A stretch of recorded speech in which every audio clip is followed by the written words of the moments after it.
হেটাপাৰা সিজুবাৰী হাতীগাঁও অঞ্চলৰ ৰাইজক আমি খুবেই ধন্যবাদ। আজি আমাৰ যিখন ইয়াতে অভিশপ্ত এটা ৰাস্তা হৈ আছিলে, আমাৰ ৰাস্তাৰ ওপৰত মাছৰ কাটা আছিলে, আৰু এতিয়া আমাৰ এটা যন্ত্ৰণাত ভুগিবলগীয়া হৈছে। আমাৰ ইয়াতে মঠ মন্দিৰ মছজিদ আৰু ইমান ঘন জনবসতি আছে, ইয়াতে এটা ডাম্পিং গ্ৰাউণ্ড যিটো আৰম্ভ কৰিছে, সেইটোৰ গোন্ধত ইয়াৰ ৰাইজ থাকিব পৰা নাই।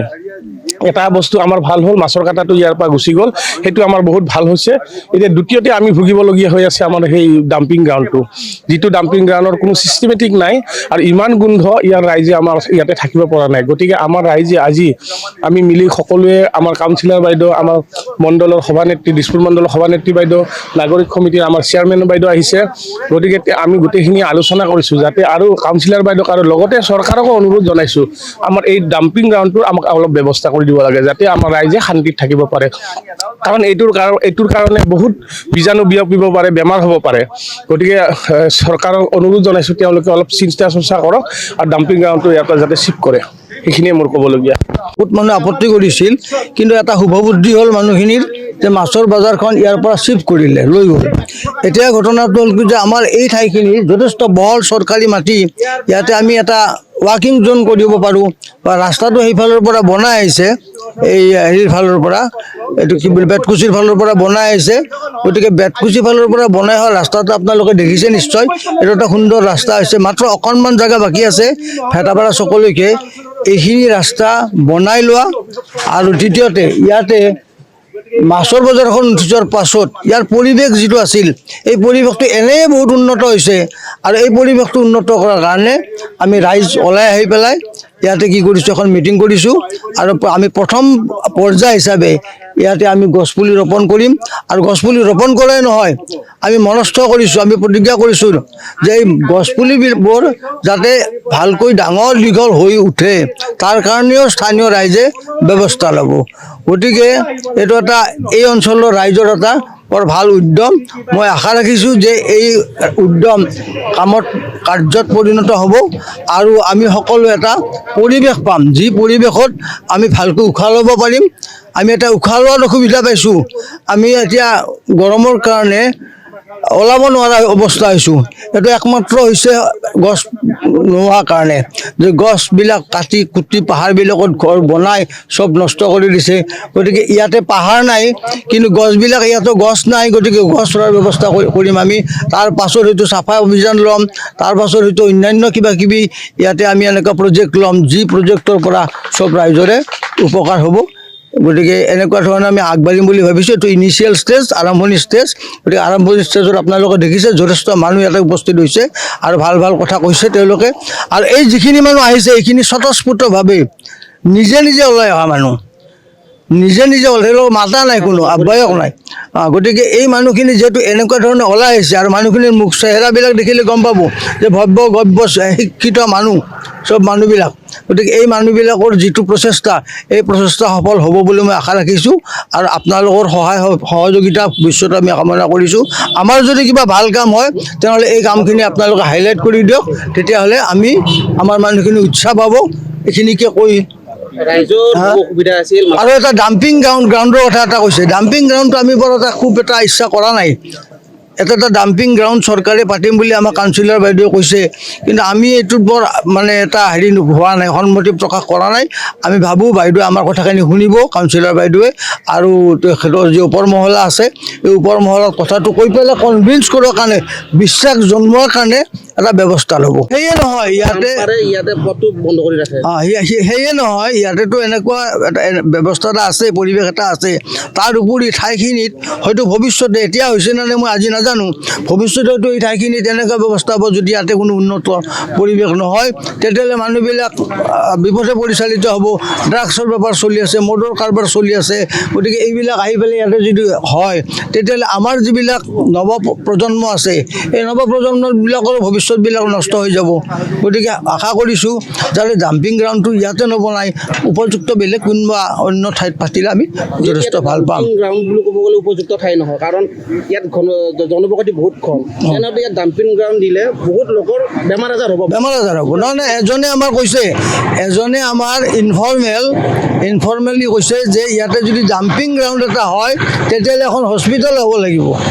হস্পিটেল হ'ব লাগিব, কাৰণ ডাম্পিং গ্ৰাউণ্ড হোৱাৰ লগে লগে ইয়াৰ পৰিৱেশ নষ্ট হ'ব আৰু সেই বেয়া পৰিৱেশৰ গোন্ধ, ইয়াৰ বেয়া পৰিৱেশৰ মানে হেৰিবিলাক চব প্ৰভাৱ গোটেই অঞ্চলটোত পৰিব আৰু তেতিয়া অঞ্চলটোৰ মানুহৰ যথেষ্ট বেমাৰ আজাৰ হ'ব।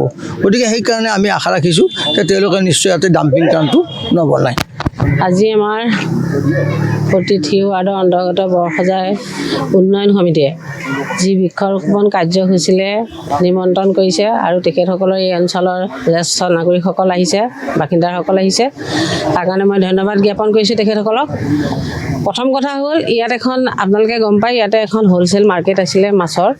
সেই মাৰ্কেটখন থাকোঁতে ইয়াতে গাড়ী হয় আৰু পানী চানী কিবা অসুবিধা, বহুত পানী চানী হয় মাছৰ আৰু গন্ধ চন্ধ হয়। সকলোৰে আপত্তি মানে কি, মই অহাৰ পিছতো আপত্তিখিনি নকৰাকৈ থকা নাই, আপত্তি কৰিছিলোঁ যে তেওঁলোকে ক'লে যে আমি এটা বিল্ডিং বনাই আছোঁ, আমি তাতে ট্ৰেন্সফাৰ হওঁ। ঠিকে তাৰপিছত মই আজি দুমাহমানৰ আগতে ক'লোঁ যে যদি তোমালোকে বিল্ডিংটো বনাইছা তেতিয়াহ'লে তাতে যোৱা, নহ'লে এইখিনিত গাড়ীৰ পৰা ধৰি ৰাইজৰ কিছু অসুবিধা হৈছে।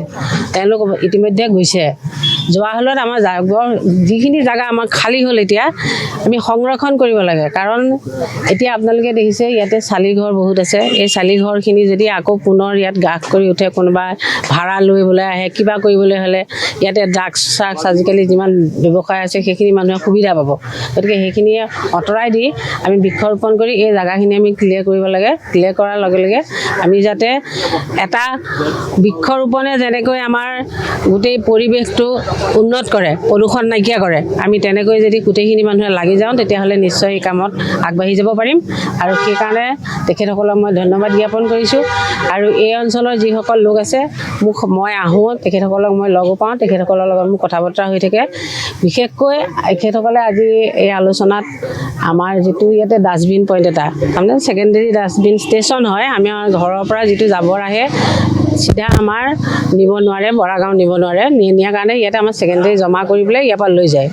কিন্তু কি হ'ল, আমাৰ যিবিলাক মেইন ৰাস্তাত আগতে ডাষ্টবিন আছিলে নহয়, আপোনালোকে দেখা পাইছে, সেই মেইন ৰাস্তাৰ ডাষ্টবিনখিনি উঠাই দিব লগা হ'ল।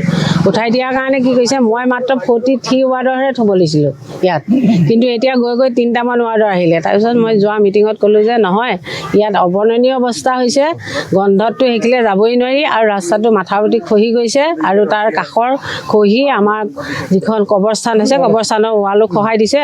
গতিকে মানুহসকল, তেখেতসকল আহি আছে মোৰ তাত, হয় বন্ধ কৰিব লাগে, নহয় বেলেগ ব্যৱস্থা এটা কৰিব লাগে। কিন্তু এটা কথা, মোৰ এৰিয়াত GMCৰ মাটি নাই। GMC মাটি থাকিলে আমি তালৈ ট্ৰেন্সফাৰ কৰি ল'ব পাৰোঁ আৰু বেলেগৰ মাটিত আমি ঘপককৈ GMCৰ এটা বস্তু লৈ যাব নোৱাৰোঁ। গতিকে এই মাটিখিনি এনেই চৰকাৰী হয়, ৰাস্তাৰ যেতিয়া কাষত যথেষ্ট মাটি, গতিকে তাতে প্ৰথমতে আৰম্ভ কৰোঁতে এতিয়া সেই মানে বহুত বেছি হৈ গৈছে, এনেকুৱা অৱস্থা।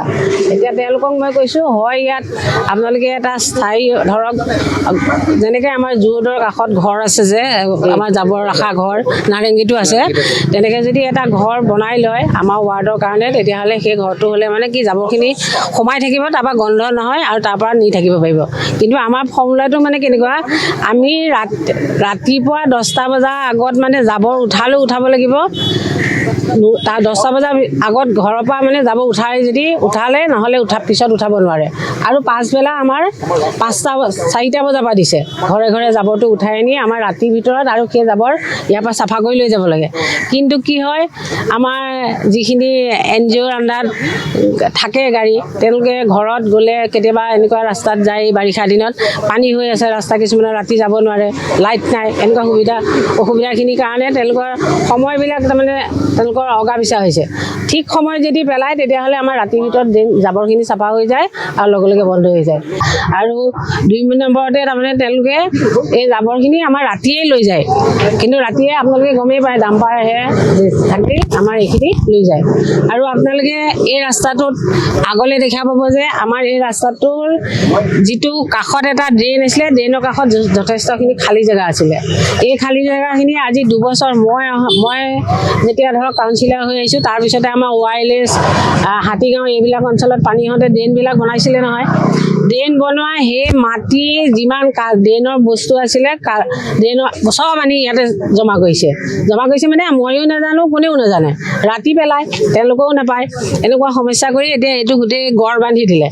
এই গড় বন্ধাটো আমি কেনেকৈ শেষ কৰিম মানে এতিয়া আমি কৈছোঁ যে এইটো প্লেন কৰি দি আমি তাতে এখন আমাৰ GMC পৰা আমি ভেণ্ডিং জ'ন লৈছোঁ, ভেণ্ডিং জ'ন এখন হ'ব তাতে, তেতিয়া জেগাখিনি চাফা হৈ থাকিব আৰু আমাৰ ওচৰ চুবুৰীয়া যিসকল আছে যুৱক যুৱতী বা আমাৰ লোক বজাৰ দিব পাৰে সেইসকলক আমি ৰেজিষ্ট্ৰেশ্যন কৰি তাতে আমি বজাৰখন বহাই দিম। এই নিশ্চয় আৰু আমাৰ 3 মাহৰ পিছৰ পৰা এই বজাৰখন হ'ব। ট্ৰেইনটো এতিয়া দেখিবলৈ বন্ধ হৈ গৈছে দুয়োটা ঠাই কিন্তু জাবৰ জোথৰেৰে ভৰি পৰিছে। এতিয়া আপোনালোকে বিশ্বাস নকৰিব, এই নদীখন 1 কোটি কিমান টকাত নদীখন চাফা কৰিছিলে। চাফা কৰোঁতে এই গোটেইখিনি জাবৰ জোঁথৰ গোটেইখিনি চাফা কৰি লৈ গৈছিলে আৰু নিয়াৰ পিছত তাক কেইদিনমানৰ পিছতে আহি পাইছোঁ যে নদীখনত আকৌ চাইডে চাইডে জাবৰ। কি কৰিব, ৰাইজৰ এতিয়া নেচাৰ সলনি হোৱা নাই। ৰাইজে জাবৰটো আমি পইচা নোলোৱাকৈ জাবৰ লৈ আছোঁ, কিন্তু হ'লেও নিজৰ টোপোলাটো আনি নদীৰ কাষত পেলাইহে ভাল পায়। তেওঁলোকৰ অভ্যাস সলনি হোৱা নাই। আপোনালোকে এইফালে গ'লেও দেখিব কিমান জাবৰ। মই সেইদিনাখন এক ডাম্পাৰ উঠাই আনিছোঁ এটা ফ্লেটৰ সন্মুখত, কি যে মাছৰে নে কিবা মাংসৰে নে টোপোলা এটা পেলাই গন্ধত থাকিব পৰা নাই, সেইখিনি আমি ডাম্পাৰ দি আকৌ গোটেইখিনি তোলাই আনিছোঁ। তাৰমানে ৰাইজে যদি নিজে সাজু নহয়, সজাগ নহয়, চাফাই থাকিব লাগে, সেই ব্যৱস্থাটো যদি তেওঁলোকে নাজানে তেতিয়াহ'লে এনেকুৱা ব্যৱস্থা হ'বই, উপায় নাইকিয়া হৈছে। আমি কিমান ক'ত কি কৰিম। এতিয়া আমাৰ আপোনালোকে লাইট দেখিছে, আমি লাইট এতিয়া গোটেই ৱাৰ্ডবিলাকত আমাৰ এতিয়া কেবুল লগাই আছে। ইয়াৰ পৰা মোৰ ৱাৰ্ড আৰম্ভ, ইয়াৰ পৰা কেবুলবিলাক গৈছে। আমাৰ 2 মাহৰ পিছত লাইটখিনি জ্বলিব আৰু লাইট জ্বলাৰ লগে লগে ইয়াত মানে কি হ'ব, আমি কেমেৰা দিম। কেমেৰা আহি ঘূৰি গৈছে, কাৰণ আমি ইয়াৰ পৰা তেওঁলোকক লাইনটো ল'বৰ কাৰণে হেৰি দিব লাগেতো, এষ্টিমেট জমা দিব লাগে। সেইটো দিয়াৰ পিছত ইয়াত কেমেৰা হ'ব।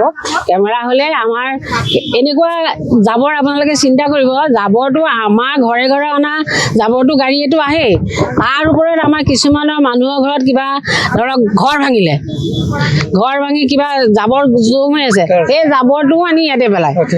আমি তেনেকুৱা মানুহখিনিও মানে এনেকুৱা সমস্যা কৰিছে আমাক। এতিয়া এইটো ড্ৰেইনটো মই ঠিকাদাৰক, এই ড্ৰেইনটো মাজে মাজে সৰু হৈ আছে, সেইখিনি ৱাল ভাঙি আমি গোটেই ক্লিয়াৰ কৰি এইফালে ড্ৰেইনটো আমি খালী কৰি আনি আছোঁ। আৰু ৰাস্তাত জাবৰ জোথৰ পেলাই দিছে, এতিয়াও আমি আহোঁতে তেওঁলোকে সেইখিনি ঝাৰু দি ৰাতিলৈ উঠাই দিওঁ, তেওঁলোকে চাফা কৰে। এজাক বৰষুণ দিয়ে তেতিয়া মানে এই ৰাস্তাটো আপোনাৰ যাব পৰা অৱস্থা নহয়। কিছু বাইক আপোনাৰ পিছলি পৰাও আমি তেনেক্ষেত্ৰত আপোনালোকৰ GMC কৰ্তৃপক্ষই কি এনেকুৱা নহয়। এতিয়া মই তাকে কৈ আছোঁ তেওঁলোকক যে এই জাবৰখিনি তাৰমানে কি হয়, বৰষুণ দিয়াৰ লগে লগেতো এনেও তিতি থাকে, তাত এটা শ্লিপি হৈ যায়, আৰু সেইটো জেগাত কাৰণে মই কৈ আছোঁ যে তেওঁলোকে এইটো বহুত অসুবিধা হৈছে আৰু গাড়ী তাত যথেষ্ট প্ৰভাৱ।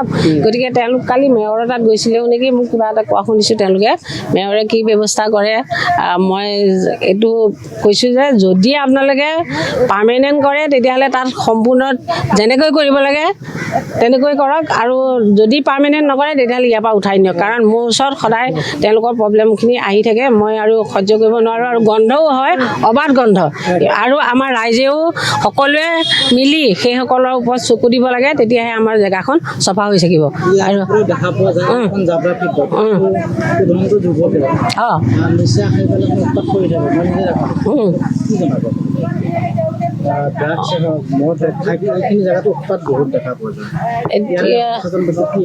এতিয়া যদি নিচা খায় মোক কোনেও এতিয়ালৈকে জনোৱা নাই, তেতিয়া আমি পুলিচ প্ৰশাসনক দিব লাগিব। পুলিচ প্ৰশাসনে আহি ইয়াত চেকিং কৰিব। পুলিচ প্ৰশাসনে আহি হাতীগাঁও থানা পৰে, তেওঁলোকে আহি চেকিং কৰিলে এইখিনি নিশ্চয় ধৰা পৰিব। আৰু আমাৰ ৰাইজো অলপ সজাগতা থাকিব লাগিব, যাতে আমি এইখিনিৰ পৰা আঁতৰ হৈ থাকিব পাৰোঁ।